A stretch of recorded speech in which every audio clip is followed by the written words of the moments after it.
every cancer now is treatable, but I am going to discuss about what I perceive as the most treatable cancers. And I'm not going to restrict to the number of 10 cancers, maybe a couple of more or a couple of less cancers I'm going to include. So, oncology is the most happening field in the clinical development. Things have dramatically changed in last 2 decades since unfolding of the human genome. And globally, maximum number of clinical development and clinical trials are in the oncology segment. And because of that, the improvement is expected to continue over a decade or so.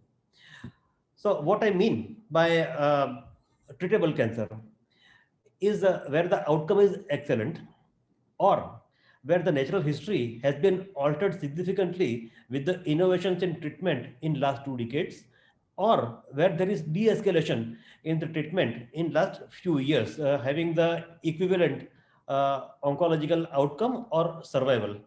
So in that list, I have listed some of the uncommon cancers and some of the common cancers. So I will quickly go through the uncommon cancers, and I will briefly elaborate on the common cancers. So hematological cancers are multiple myeloma. Before a few years, there was only chemotherapy, and chemotherapy was resulting in the survival of about 2 to 3 years. Then came stem cell transplantation, and because of that, from 2 to 3 years, the survival improved to 4 to 5 years.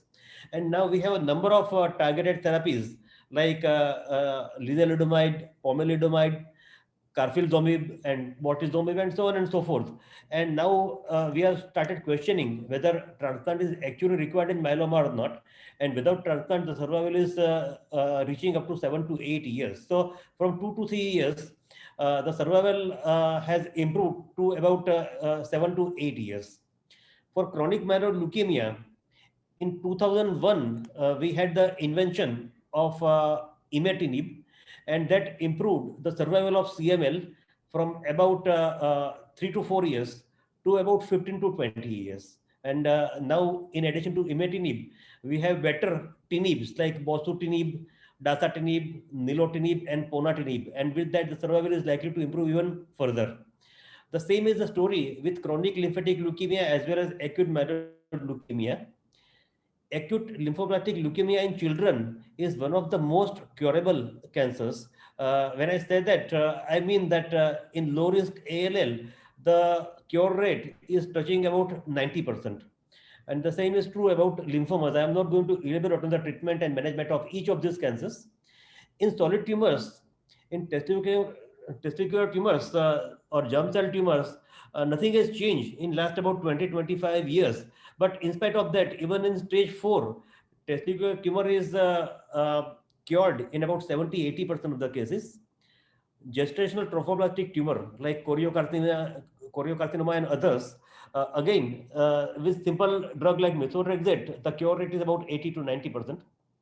Malignant melanoma is a deadly tumor even now also, but in last decade or so, with the invention of immunotherapy like nivolumab, ipilimumab, and pembrolizumab, uh, the 10-year survival, which was never thought of before few years, has improved to about 20% in last decade or so. So from 0% 10-year survival, it has become 20 years now. Common cancer, I think I will elaborate on each of them. And let me start with breast cancer. So it's a common belief that in our country, we are seeing most of the cancers in advanced stage, but we have seen the stage migration and we are seeing more and more of early cancers nowadays. Now we have started treatment de-escalation. We have the treatment of breast cancer. In surgery from radical mastectomy, we are now offering modified radical mastectomy, where we are sparing the muscles and the bones and ribs and so on and so forth. And a step forward from modified radical mastectomy, we have started breast conservation surgery to oncoplastic surgery, where upfront only we are conserving the breast of most of the women who are suffering from breast cancer. And mastectomy is reducing year on year. We used to see a large number of patients with lymphedema on the operated side of breast cancer, which has reduced with the increased use of sentinel lymph node biopsy. And these are the things, breast conservation as well as sentinel lymph nodes, we are practicing at SIMS hospital as well. This is not something that is being practiced in the Western countries. We are doing it right here. In radiation, we have improved the techniques. Devang is here and he will elaborate on that. Uh, we have more conformal radiation resulting in less damage to the normal tissues, and we have the technique like SBRT and cyberknife where we are treating the oligometastatic disease with curative intent. Oligometastatic is the a few metastases, like 2 to 3 metastases we can treat with curative intent. And we have improvement in the systemic treatment including chemotherapy as well. We don't prefer the term chemotherapy nowadays, we want to use the term systemic treatment more and more. We are identifying those patients who will benefit from neoadjuvant chemotherapy or chemotherapy ahead of surgery in triple negative as well as HER2 positive breast cancers, whereby giving neoadjuvant chemotherapy and modifying the treatment after surgery if required, and so we can improve the cure rate of this patient. We have started identifying those patients who do not require cytotoxic chemotherapy. If the patient is estrogen progesterone receptor positive and having a good Ki67 or good molecular marker, we can spare many of these patients from the side effects of chemotherapy, and we can simply give hormonal therapy to this patient. We can add ovarian suppression for premenopausal patient, and we can add bone directed therapy for postmenopausal patient, improving the cure rate by about 5%. If the patient is having HER2 positive breast cancer, early breast cancer, which is node negative and less than 3 centimeters in size, we are reducing the number of chemotherapy, and we are reducing the anti-HER2 therapy from 1 year to 6 months. And for metastatic cancer, which is universally incurable, with the use of genetic markers like PDL1, BRCA testing, P3 kinase, and few other markers, the 5-year survival rate has improved dramatically, and average survival was about 3 to 4 years for this patient, is 6 to 7 years for many of these patients in about last decades. You know who this guy is, not the girl, but the guy is a robot. And in surgery, we have a robot. If there are surgeons in the audience, they will vouch with me that with robotic surgery, the outcome is expected to improve. At present, it has not improved. It has been simplified. The hospitalization has reduced from 6 to 7 days to 2 to 3 days. But in colorectal cancer, in thoracic surgeries, in kidney cancer, and in practically every pelvic surgeries, because of increased magnification, increased visualization, more and more patients are being treated with surgery nowadays. And this include prostate cancer, endometrial cancer, and cervical cancer. Now, let us talk about prostate cancer. I already said about surgery, that robotic surgery is doing wonders in prostate cancer. And I already discussed about radiation in the heading of breast cancer. So, like in breast cancer, the radiation has become more conformal. We are able to offer higher dose with lower toxicity, and that is able to cure more number of patients at lower toxicities.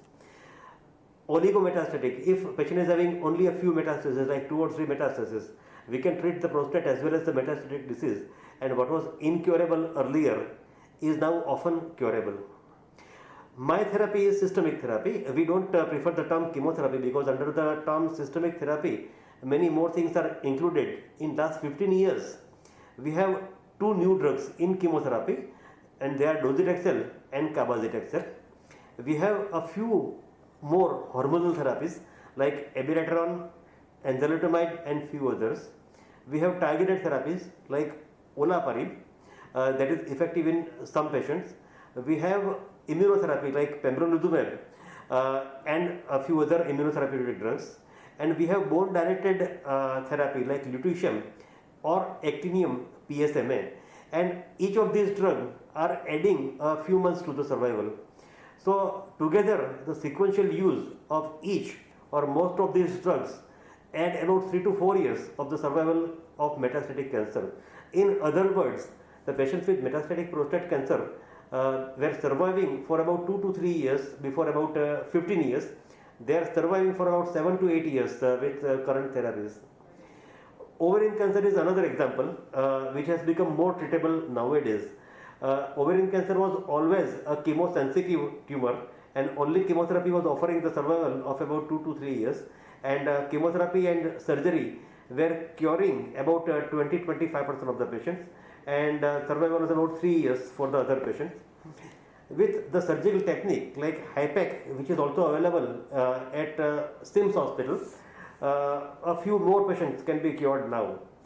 And the addition of the drugs like bevacizumab and the PARP inhibitors like olaparib and rucaparib and others, and also incorporation of the immuno-oncological drugs is nearly doubling the survival of the patients who cannot be cured with surgery and chemotherapy. So good, Devang.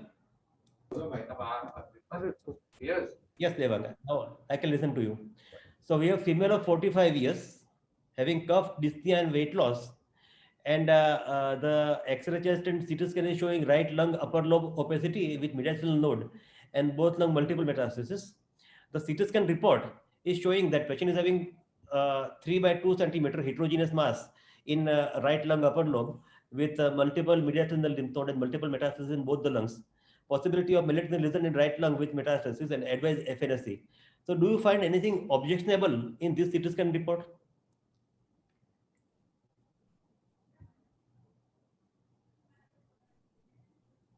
You agree that we don't want FNSC in our patients? No, that part is his recommendation. I am looking at as a radiologist, his opinion. I am not looking at what he suggests to us. Right. We are not looking at that part.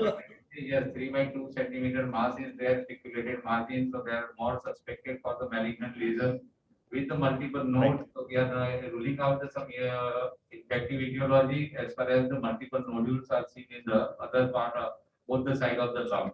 Right. So we are not going for any FNSC nowadays, right? Yeah. No, that is the message. This is the message which I want to convey.